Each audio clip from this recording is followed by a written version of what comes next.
My son billed me $80,000 for a wedding I'm banned from. So I delivered a brutal ultimatum, cut off the cash, and left him stunned into silence. The doorbell rang at exactly 2:15 on a Tuesday afternoon, cutting through the silence of my modest Lexington home like a knife through butter. I'd been sitting in my favorite armchair, reading the newspaper and enjoying a cup of coffee that had long since gone cold. At 72, I treasured these quiet moments, especially since losing my dear wife Elena 5 years earlier to cancer. The postman handed me a thick cream-colored envelope, the kind that usually carried wedding invitations or important announcements. My heart skipped a beat when I recognized my son Kevin's precise handwriting on the front. After months of strained silence between us, I thought this might finally be the olive branch I'd been hoping for. You see, Kevin and I hadn't spoken properly in over a year. Our relationship had been deteriorating ever since Elena passed away. And frankly, I blamed myself for not being the father he needed during those difficult times. I'd thrown myself into work, trying to cope with grief, and Kevin had grown distant, climbing the corporate ladder in his tech career while I remained stuck in the past. I settled back into my chair, carefully opening the envelope with trembling fingers. My mind raced with possibilities. Maybe this was his wedding invitation. Maybe he wanted me to walk him down the aisle like we used to joke about when he was younger. Maybe, just maybe, we could repair the damage that had been done to our relationship. But what I found inside wasn't an invitation at all. Instead, a stack of papers tumbled out onto my lap. Official-looking documents, itemized bills, and receipts.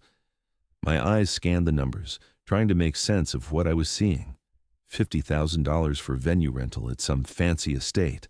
$20,000 for catering with imported wines and lobster flown in from Maine. $10,000 for a honeymoon suite in Hawaii with private beach access. The total at the bottom of the page made my blood run cold, $80,000. But it was the handwritten note attached to the bottom that really knocked the wind out of me.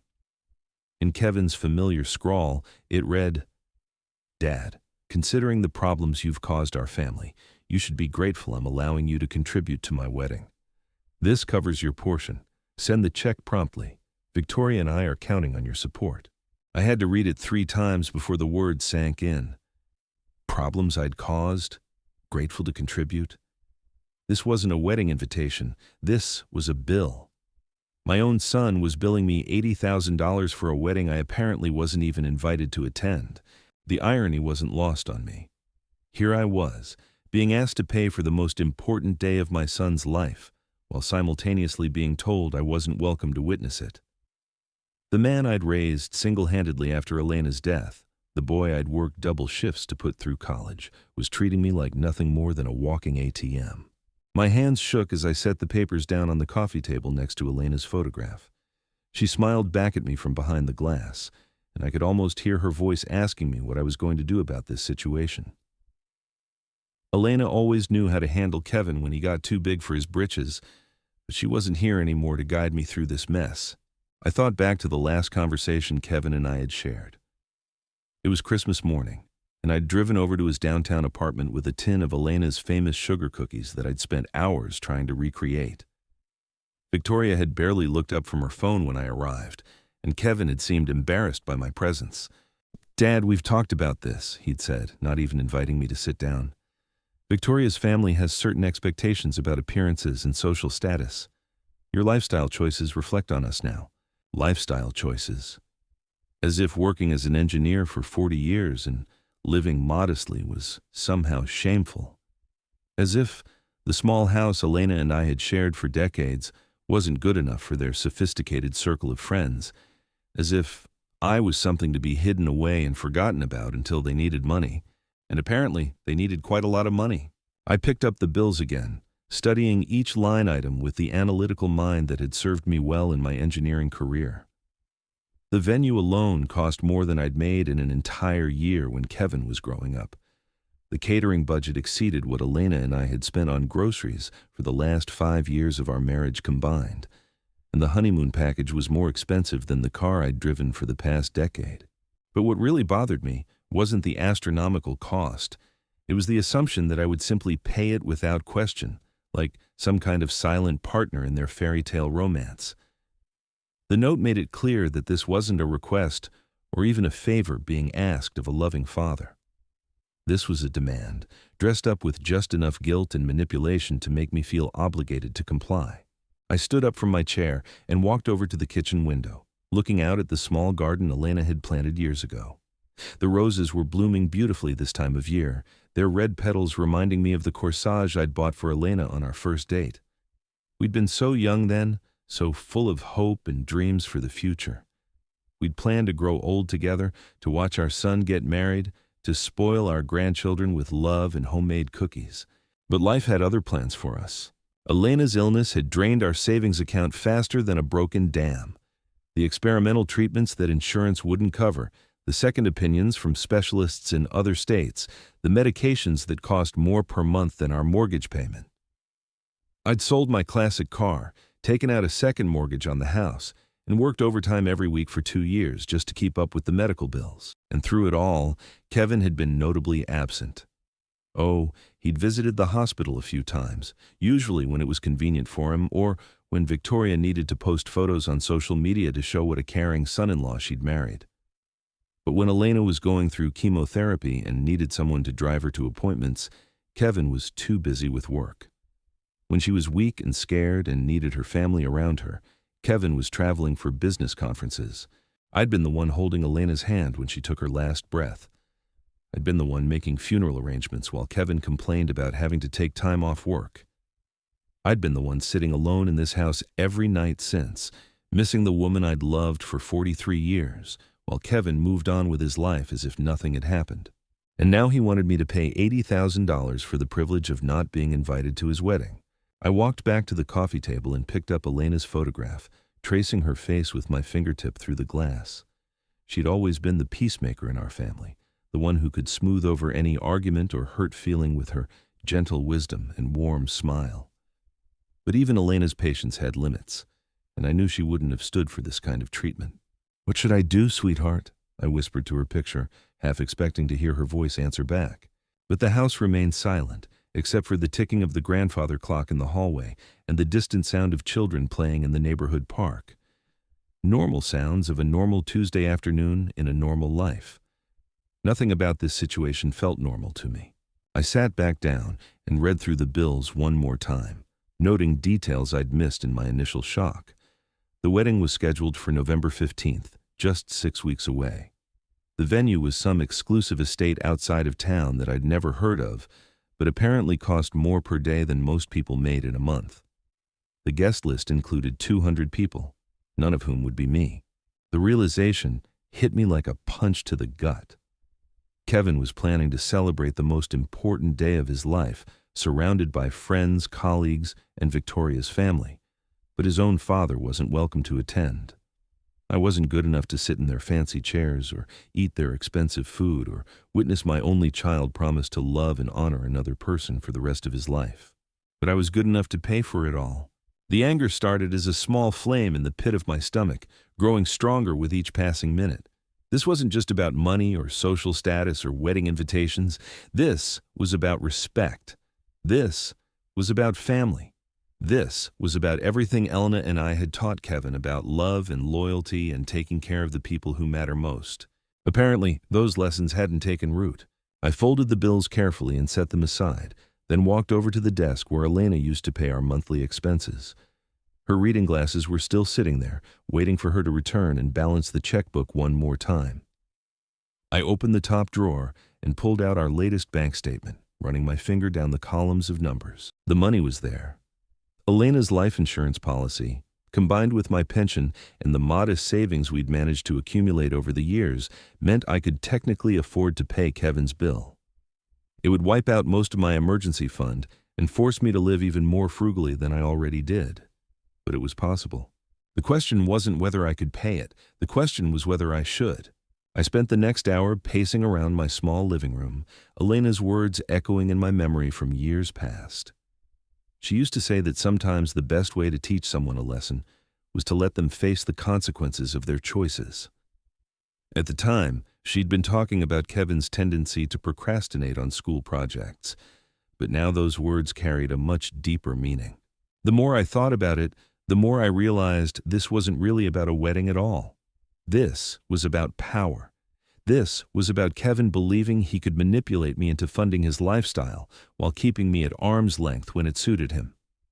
This was about Victoria's influence over my son, turning him into someone I barely recognized anymore. I picked up my phone and scrolled through my contacts until I found the number for my old friend Marcus, a retired lawyer who'd helped Elena and me with our wills years ago. If I was going to make a decision about this situation, I wanted to understand all my options first. Marcus, it's Stephen Torres, I said when he answered. I hope I'm not catching you at a bad time. Stephen, good to hear from you, old friend. How are you holding up? I still think about Elena often. His genuine warmth reminded me why Elena had liked him so much. Marcus had been one of the few people who'd continued checking on me regularly after the funeral, bringing casseroles and staying for coffee when most others had moved on with their lives. I'm doing as well as can be expected, I replied. Actually, I'm calling because I need some advice about a family situation. It's complicated. I explained the wedding bill situation to Marcus, reading him the exact wording of Kevin's note and going through the itemized expenses line by line. He listened without interrupting, occasionally making small sounds of disbelief as the numbers got higher. $80,000, he repeated when I finished. And you're not even invited to attend? That's right. Kevin says my presence would be inappropriate for their social circle. Marcus was quiet for a long moment. When he spoke again, his voice carried the measured tone I remembered from his courtroom days. Stephen, from a legal standpoint, you have absolutely no obligation to pay for your son's wedding. A wedding is not a debt you inherit simply by being someone's parent. Even if Kevin had asked nicely, you'd be under no legal requirement to contribute a single penny. But what about morally? I asked. Am I being a bad father by refusing to help? That depends, Marcus said carefully. Are you refusing to help, or are you refusing to be taken advantage of? Because from where I sit, it sounds like Kevin is treating you like a bank rather than a father. His words hit home harder than I'd expected. That's exactly what this felt like. Not a son asking his father for help during a special time in his life, but a customer demanding payment from a service provider. Marcus, can I ask you something? If this were your son, what would you do? He chuckled softly.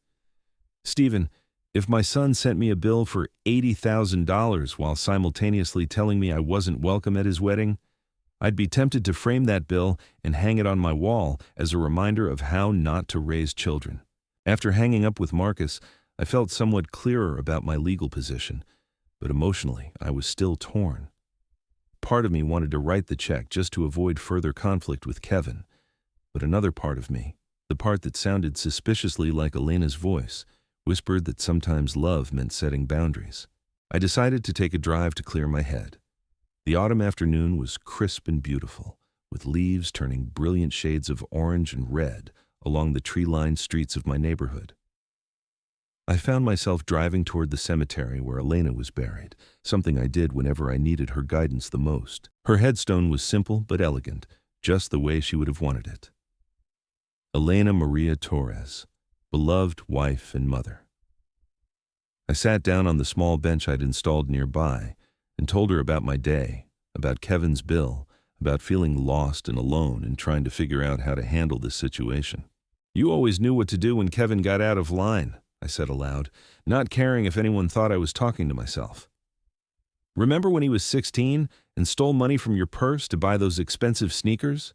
You made him return the shoes and work extra chores for 2 months to pay back every penny. The memory made me smile despite my current predicament. Kevin had been furious at the time, claiming that all his friends had parents who just bought them whatever they wanted. But Elena had stood firm, explaining that respect and gratitude weren't optional in our family. He learned his lesson then, I continued, but somehow he's forgotten it as an adult. As I sat there in the peaceful silence of the cemetery, watching squirrels chase each other between the headstones, I began to see my situation more clearly. Kevin wasn't asking for help. He was demanding payment while offering nothing in return except the supposed privilege of funding his lifestyle. He wasn't treating me like family. He was treating me like an obligation. Elena had always believed that people would only treat you as badly as you allowed them to. For too long, I'd been allowing Kevin to treat me poorly, because I was afraid of losing what little relationship we had left. But maybe it was time to stop being afraid and start demanding the respect I deserved. I drove home with a growing sense of purpose, but I wasn't ready to make any hasty decisions. This situation had been building for years, and it deserved careful consideration. I spent the evening going through photo albums, looking at pictures of Kevin as a child, trying to remember when things had started to change between us. There he was at age 6, gap-toothed and grinning, wearing the baseball uniform I'd bought him for Little League. There he was at 10, proudly displaying the science fair project we'd worked on together for weeks. At 15, rolling his eyes but still hugging me after I'd embarrassed him by cheering too loudly at his graduation ceremony. When had that sweet, loving boy turned into the cold, calculating man who could send his father a bill for $80,000? The answer came to me as I flipped through photos from Kevin's college years. It was around the time he'd started dating Victoria, during his junior year at the University of Kentucky. She came from money, old Kentucky money that traced its roots back to thoroughbred racing and bourbon distilling. Her family lived in a mansion in the Highlands, drove luxury cars, and belonged to country clubs that charged more for monthly dues than I made in a quarter. At first, I'd been happy that Kevin had found someone who made him smile. Victoria was beautiful, intelligent, and seemed to genuinely care about my son. But gradually, I began to notice changes in Kevin's behavior. He started criticizing our modest lifestyle, making comments about how embarrassing our old furniture was when Victoria came to visit. He began distancing himself from his blue-collar roots, as if being the son of an engineer was something shameful. The final straw had come during Elena's illness. While I was juggling work, medical appointments, and caregiving duties, Kevin was notably absent. When I'd called him one particularly difficult day, begging him to come help me understand what the doctors were telling us about Elena's prognosis, he'd sighed heavily into the phone. "Dad, I can't keep taking time off work for every little medical update," he had said. "Victoria's family has invited us to spend the weekend at their lake house, and it's important for my career that I make a good impression." Every little medical update. His mother was dying, and he'd called it a little medical update. That's when I knew I'd lost my son to a world where appearance mattered more than love, where social status trumped family loyalty, where money could buy respect but couldn't purchase character. Now, sitting in my quiet living room with Kevin's bill spread across my coffee table, I realized that this wedding demand was just the latest chapter in a story that had been unfolding for years. Kevin and Victoria had been systematically pushing me out of their lives while keeping me around as a potential source of funding. They wanted my money, but not my presence, my financial support, but not my opinion, my sacrifice, but not my love. The phone rang, interrupting my thoughts. Kevin's name appeared on the caller ID, and for a moment I hesitated. Then I remembered Elena's words about consequences and picked up the phone. "Hello, Kevin." "Dad, thank God you answered. I was starting to worry you might not have gotten my package." His voice was cheerful, confident, as if he'd just sent me a birthday card instead of a bill for $80,000. The casual tone made my blood pressure spike. "Oh, I got it all right," I said carefully. "Quite a surprise. I know it seems like a lot, but you have to understand that Victoria's family has certain expectations. This wedding is going to be the social event of the season. Everyone who matters will be there." "Everyone who matters," I repeated, "and I assume that doesn't include me." There was a slight pause before Kevin answered, and I could almost hear him choosing his words carefully. "Dad, you know how these things work. Victoria's parents are very traditional, very concerned about appearances. Having you there would just be awkward. For everyone involved." "Awkward for who, Kevin? Awkward for you to be seen with your father? Awkward for Victoria to admit that her husband comes from working-class stock?" "That's not what I meant," Kevin said, but his defensive tone suggested otherwise. "Look, this isn't about you personally. It's about maintaining certain social standards that are important for my career advancement." "Your career advancement?" I felt that familiar flame of anger starting to grow in my chest again. "Tell me something, son. When exactly did I become an embarrassment to you?" "You're being dramatic, Dad. This is just business. The wedding is an investment in our future, and frankly, your contribution is the least you can do after everything." "After everything?" My voice rose despite my efforts to stay calm. "What exactly is this everything you're referring to?" Come on, Dad. Don't pretend you don't know. The way you handled Mom's illness, retreating into yourself instead of fighting harder. The way you've let yourself go since she died, living in that tiny house, driving that old car. You've given up on life, and it reflects poorly on our family name. His words hit me like physical blows, each accusation more painful than the last. This was my son, the boy I'd raised alone for the last 5 years of his mother's life, telling me that my grief was an embarrassment to him. I see, I said quietly. So in your mind, I'm responsible for your mother's death, and my mourning period has lasted too long for your social calendar. I didn't say that, Kevin backpedaled, but the damage was already done. You didn't need to say it directly. The message is clear enough. I took a deep breath, feeling Elena's strength flowing through me. Kevin, I need you to listen very carefully to what I'm about to tell you. I'm listening, Kevin said, though his tone suggested he was already preparing his next argument. I will not be sending you $80,000 for your wedding, not one penny of it. The silence that followed was so complete, I could hear the grandfather clock ticking in the hallway, each second stretching between us like a canyon. What do you mean you won't send it? Kevin's voice had lost its confident edge, replaced by something sharper, more desperate. Dad, we're counting on this money. The deposits are due next week. Then I suggest you figure out another way to pay for your fairy tale wedding, I replied, surprised by how steady my own voice sounded. Maybe Victoria's family, with all their traditional values and social expectations, can foot the bill for their daughter's special day. You can't be serious, Kevin sputtered. This is my wedding we're talking about, your only son's wedding. The same wedding I'm not invited to attend, I reminded him. The same wedding where my presence would be awkward and embarrassing to you and your sophisticated friends. I could hear muffled voices in the background, probably Victoria coaching him on what to say next. When Kevin spoke again, his tone had shifted to something that might have been intended as apologetic. Look, Dad, maybe we can work something out about the guest list. If the money comes through quickly enough, perhaps we could find a way to include you in some capacity. Some capacity, I repeated slowly. Like what, Kevin? Parking cars, serving drinks, hiding in the kitchen until the important people leave?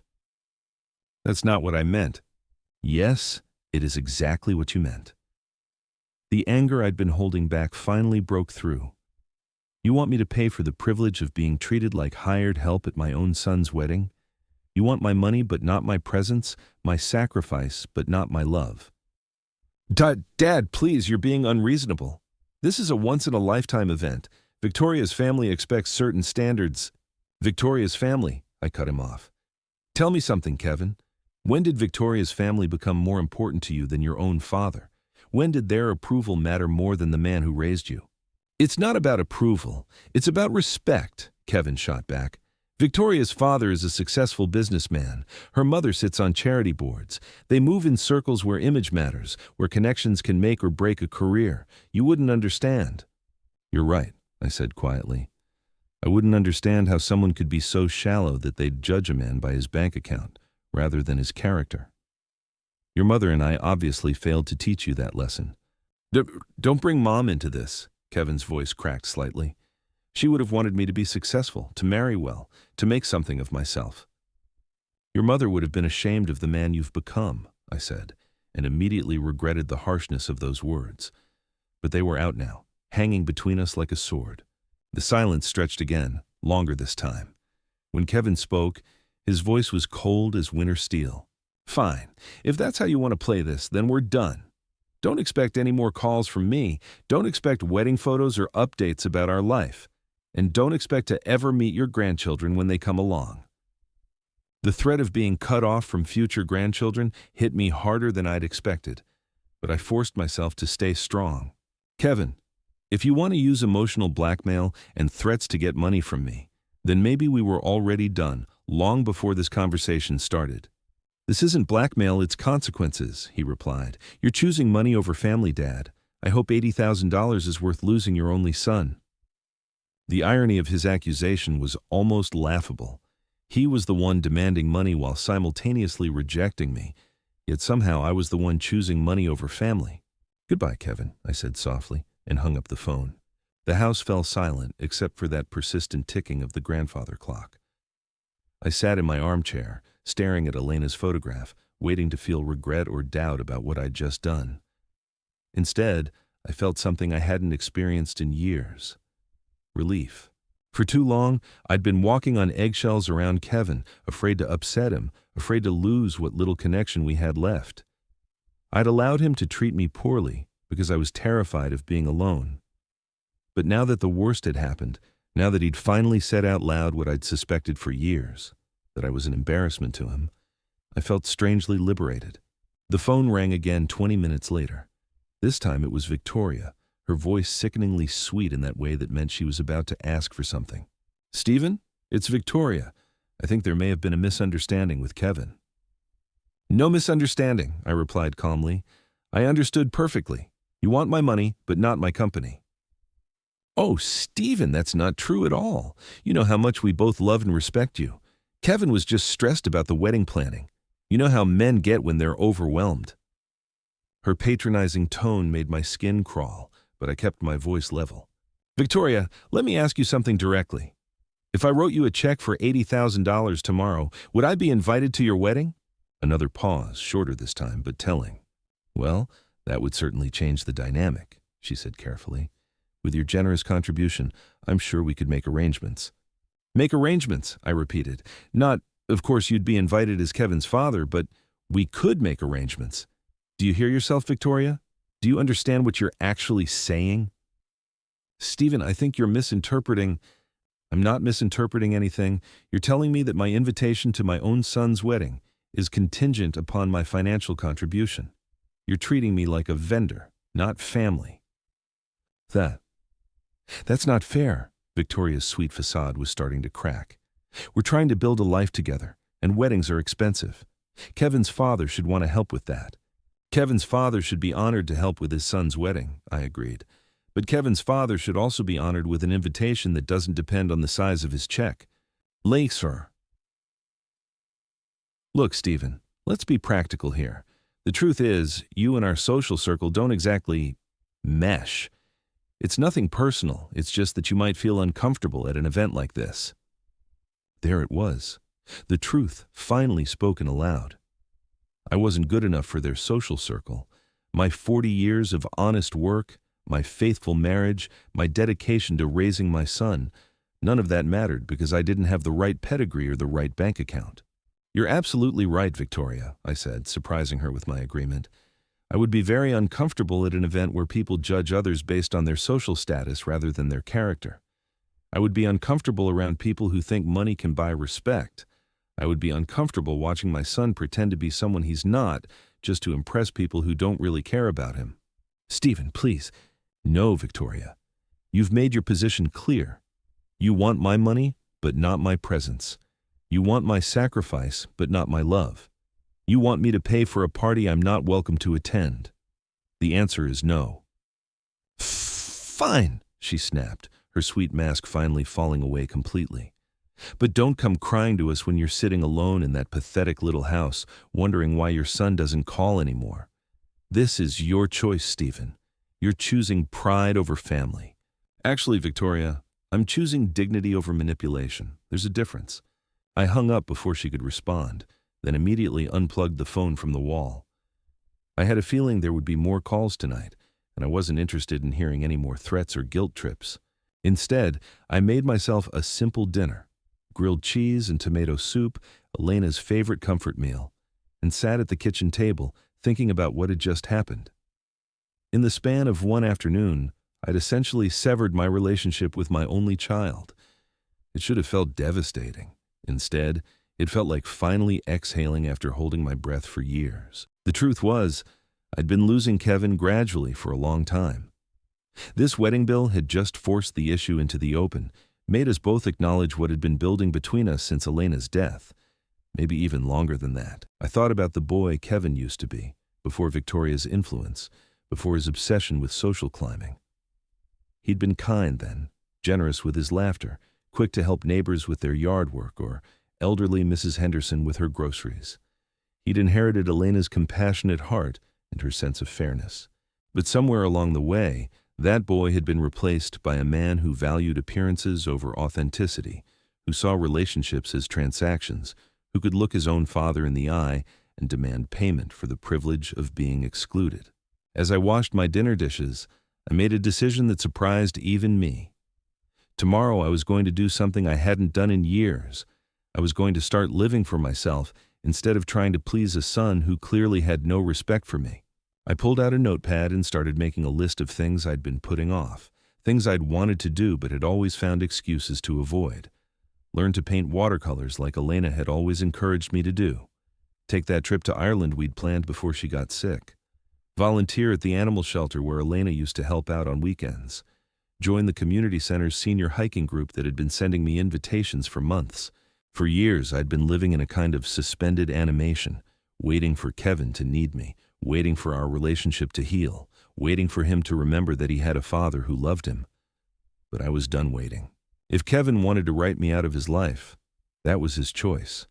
But I wasn't going to spend my remaining years sitting in this house, mourning relationships that had already died.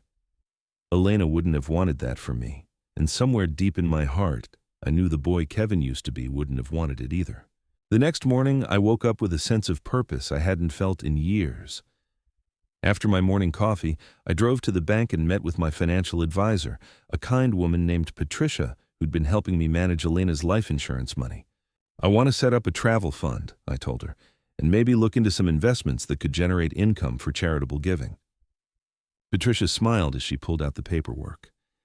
It sounds like you're ready to start a new chapter, Mr. Torres. Something like that, I agreed, thinking about the $80,000 bill sitting on my kitchen table at home. Kevin and Victoria thought I was selfish for keeping my money to myself. They had no idea that I was actually planning to give most of it away, just not to them. That afternoon, I called my old friend Marcus again and asked him about setting up a scholarship fund in Elena's memory.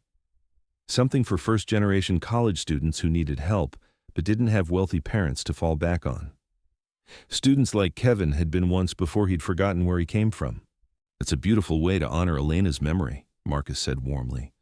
She always believed in education as a path to a better life. She did, I agreed.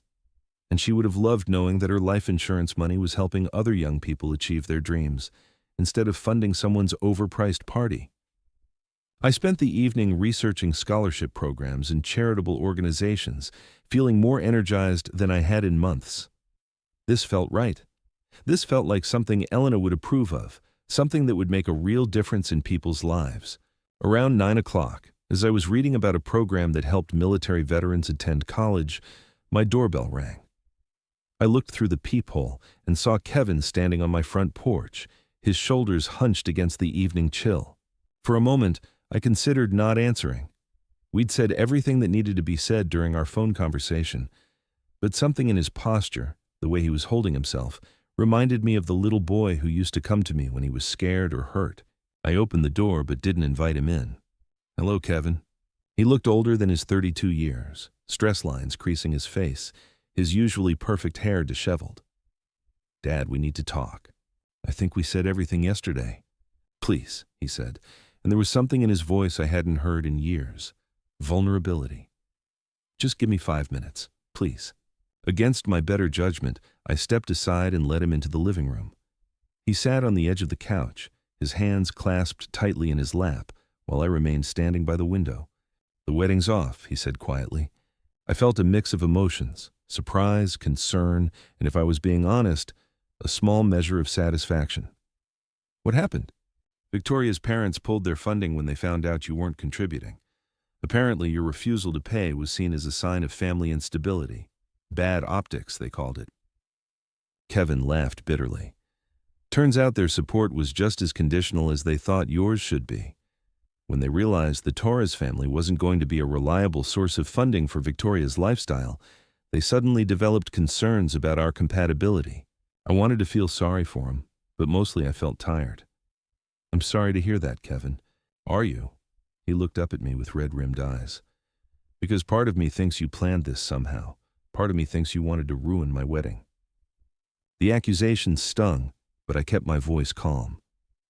"Kevin, I didn't ruin your wedding. You did. The moment you decided to exclude your father while demanding he pay for your party. You ruined it when you chose Victoria's family's approval over your own father's love." He was quiet for a long time, staring at his hands.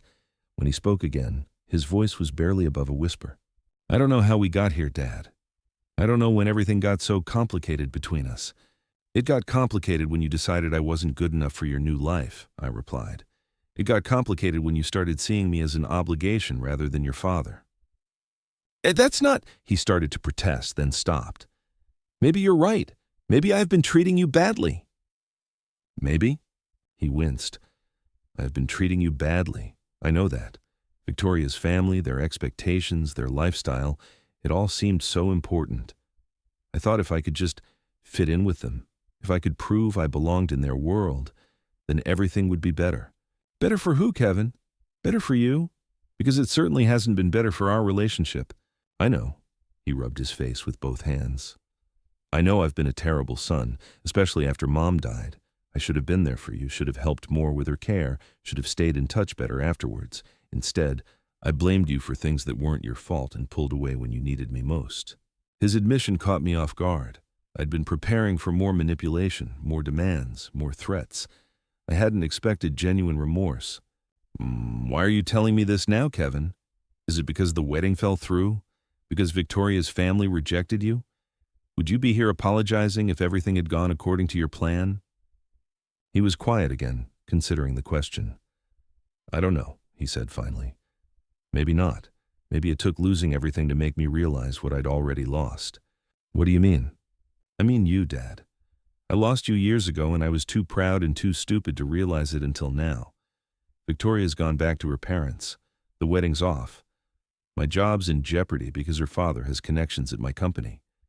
And all I can think about is how I don't have anyone to call, anyone who actually gives a damn about me, rather than what I can do for them. And you think I'm that person? I asked. After everything you've said and done, you think you can just show up here and I'll welcome you back with open arms? No, he said, shaking his head. I don't think that. I hope for it, but I don't expect it. I know I've burned bridges that might not be repairable. I know I've said things that can't be taken back. But I had to try, Dad. I had to come here and tell you that I'm sorry, and that I love you, and that I know I don't deserve your forgiveness. I studied his face, looking for signs of manipulation or calculation. But all I saw was exhaustion and genuine regret. This wasn't the confident, dismissive man who'd sent me a bill for $80,000. This was someone who'd been humbled by circumstances, forced to confront the consequences of his choices. Kevin, I said slowly, I need you to understand something. Even if I forgive you, even if we somehow manage to repair our relationship, things can't go back to the way they were. Too much has happened. Too many hurtful things have been said. I understand, he nodded. I'm not asking for things to go back to the way they were. I'm asking for a chance to build something new, something better, something based on respect instead of obligation. I walked over to the mantel and picked up Elena's photograph, running my thumb along the frame as I'd done so many times before. Your mother always believed people could change, I said quietly. She believed in second chances, in forgiveness, in the power of love to heal broken relationships. She was a better person than either of us, Kevin said. Yes, she was. But she also believed that forgiveness had to be earned, not just requested.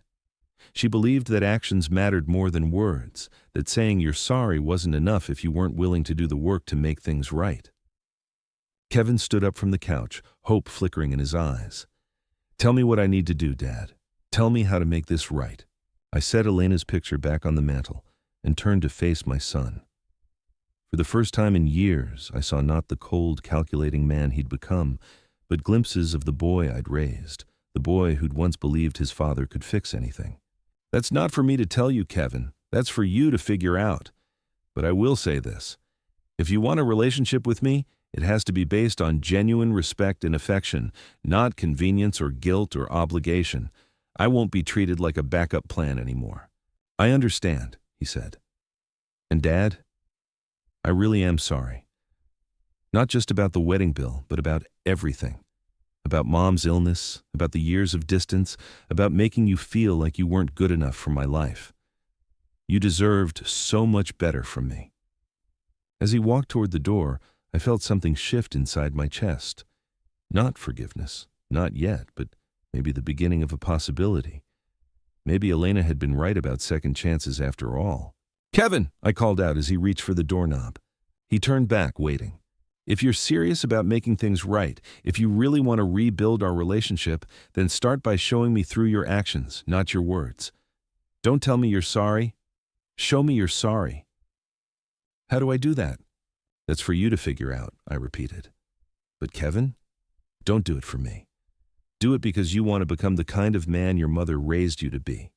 Do it because you want to be able to look at yourself in the mirror and feel proud of who you see." He nodded slowly, understanding passing between us for the first time in years. "I'll try, Dad. I promise I'll try." After he left, I sat back down in my armchair and looked around my quiet living room. The wedding bill was still sitting on the coffee table, but it no longer felt like a weapon pointed at my heart. Instead, it felt like evidence of a chapter that was finally closing, making room for whatever came next. I didn't know if Kevin would follow through on his promise, but I decided to give him space to figure things out on his own. The next few weeks passed quietly, with no phone calls or surprise visits. I used the time to start implementing some of the changes I'd been thinking about since that fateful day when the wedding bill arrived. My first stop was the local animal shelter where Elena used to volunteer. The director, a kind woman named Sarah, remembered both of us fondly and welcomed me with open arms. Within days, I was spending my mornings walking dogs and helping with adoption events. The simple joy of caring for abandoned animals gave me a sense of purpose I hadn't felt in years. I also enrolled in that watercolor painting class Elena had always encouraged me to try. Turns out I had absolutely no natural talent for it, but there was something meditative about mixing colors and trying to capture the light filtering through leaves. My instructor, a patient woman in her 70s, assured me that artistic skill wasn't the point. The process itself was what mattered. 3 weeks after Kevin's visit, I was in my garden pruning Elena's roses when I heard a car pull into my driveway. I looked up to see a modest sedan I didn't recognize. Kevin got out of the driver's side, wearing jeans and an old sweater instead of his usual expensive suits. "Dad," he said, approaching cautiously, "I hope you don't mind me stopping by." "It's your choice to make," I replied, continuing my work with the pruning shears. He stood there for a moment, clearly nervous. "I wanted to tell you some things that have been happening. Changes I've been making." I looked up at him, noting the dark circles under his eyes and the way his clothes hung loose on his frame. "You look like you've lost weight." "Yeah, well, stress will do that." He managed a weak smile. "I've been doing a lot of thinking since we talked. About Mom, about you, about the kind of person I've become." I set down my gardening tools and gave him my full attention. "And what conclusions have you reached?" "That I don't like who I am anymore," he said simply. "That somewhere along the way, I lost sight of everything you and Mom taught me about what really matters in life." We walked over to the small bench I'd placed near Elena's rose garden, sitting down side by side like we used to when he was young and troubled about something at school. "I broke up with Victoria," he said quietly. "Actually, that's not accurate. She broke up with me when her parents made it clear they wouldn't support our relationship anymore. But honestly, I was relieved." "Relieved?" "I realized I was exhausted from trying to be someone I'm not, from constantly worrying about appearances and status and what other people thought of me. I was losing myself, trying to fit into their world." I nodded but didn't respond, letting him continue at his own pace. "I've been going to therapy," he said, glancing at me sideways as if expecting judgment. "Individual counseling, twice a week. My therapist says I have issues with self-worth that I've been trying to solve by seeking validation from the wrong people. And what do you think about that assessment?" Kevin was quiet for a long moment, watching a cardinal land on one of Elena's rose bushes. "I think she's right. I think I've been so afraid of being ordinary, of being just another middle-class guy with a regular job, that I convinced myself I needed to be someone special, someone important." "You are someone special, Kevin," I said softly. "You always have been, but not because of your job title or your bank account or who you're married to. You're special because you're my son, because you have Elena's kind heart buried somewhere under all that ambition." His eyes filled with tears. "I don't know if I do anymore, Dad. I think I might have lost that part of myself." "Nothing's ever truly lost," I replied, thinking of Elena's favorite saying. "Sometimes it just gets buried under other things and you have to dig to find it again." We sat in comfortable silence for a while, watching the afternoon light play across Elena's carefully tended garden. Finally, Kevin spoke again. "I quit my job," he said. "Well, technically I was laid off, but I didn't fight it. Victoria's father made some calls, had me blacklisted from most of the major tech firms in the area. Instead of panicking about it, I realized it was an opportunity." An opportunity for what? To figure out what I actually want to do with my life, instead of what I thought would impress other people. He turned to face me. "Do you remember when I was 12 and I wanted to be a teacher? You and Mom encouraged me, said I'd be great with kids because I was so patient with my younger cousins." I smiled at the memory. "You used to set up a classroom in the basement and make your stuffed animals sit through math lessons." I'd forgotten about that until recently. My therapist asked me to think about times when I felt truly happy, truly myself, and that memory came flooding back. The joy I felt when I was helping someone understand something new, the satisfaction of seeing that moment when everything clicked for them. "Are you thinking about going back to school?" "I'm thinking about a lot of things," he said. "Maybe teaching, maybe counseling, maybe something completely different. The point is, I want to do something that feels meaningful instead of just lucrative."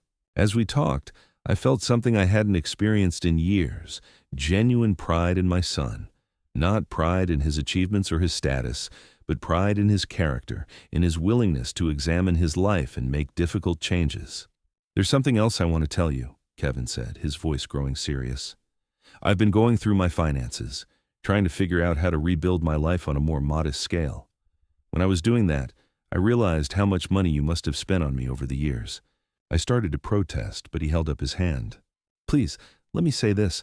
College tuition, the down payment on my first apartment, all those times I called asking for help with bills or car repairs or emergency expenses.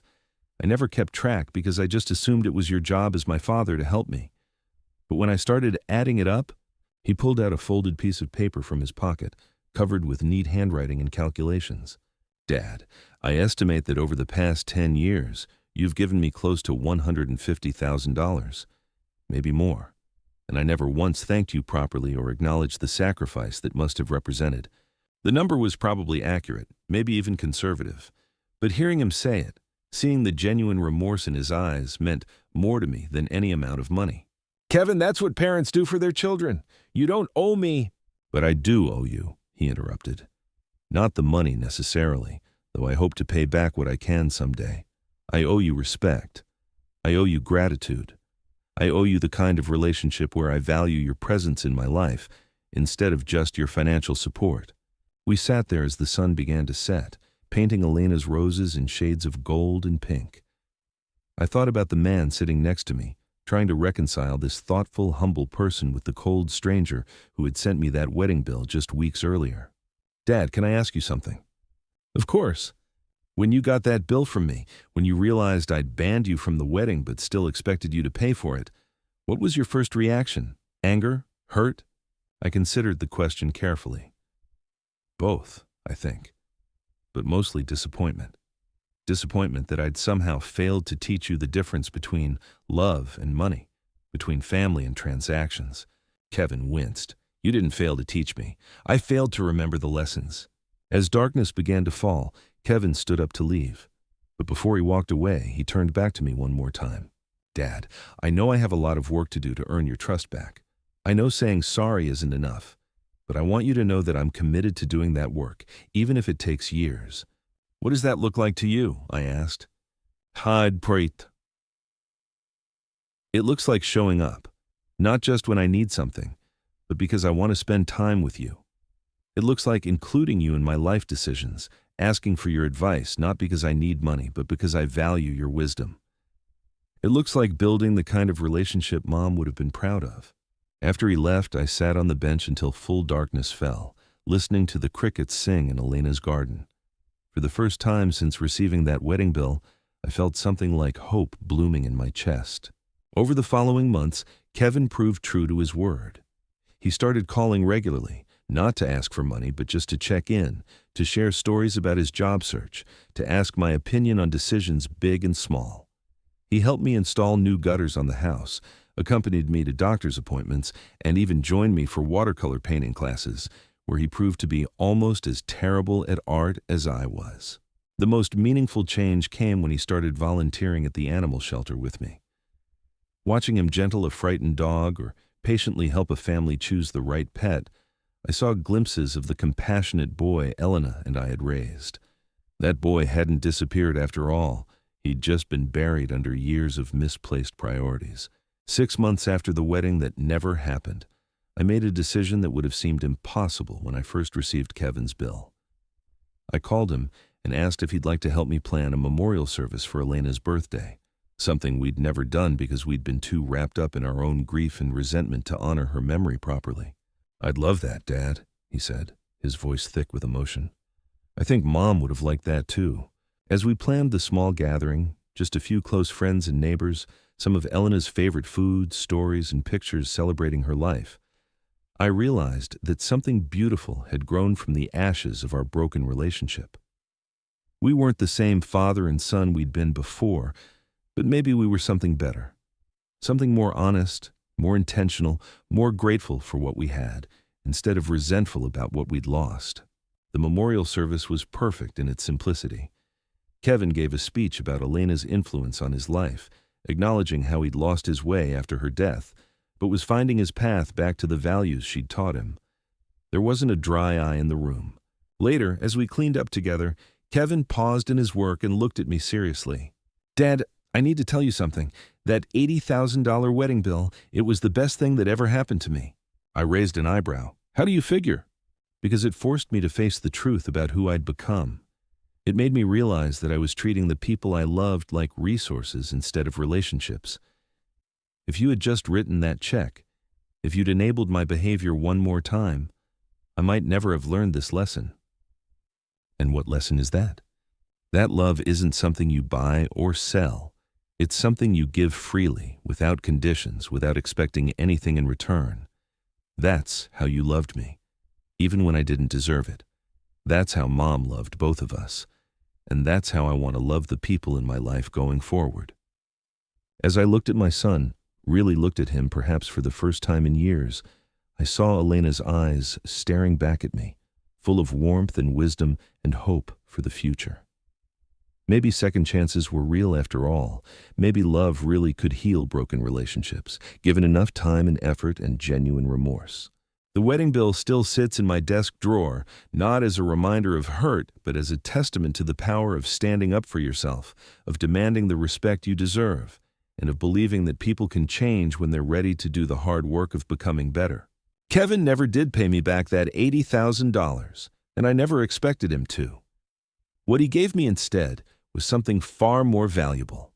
A son who values my presence over my presence, who seeks my company rather than my cash, and who understands that the greatest gift a parent can give isn't money at all. It's love, freely given and gratefully received, no strings attached.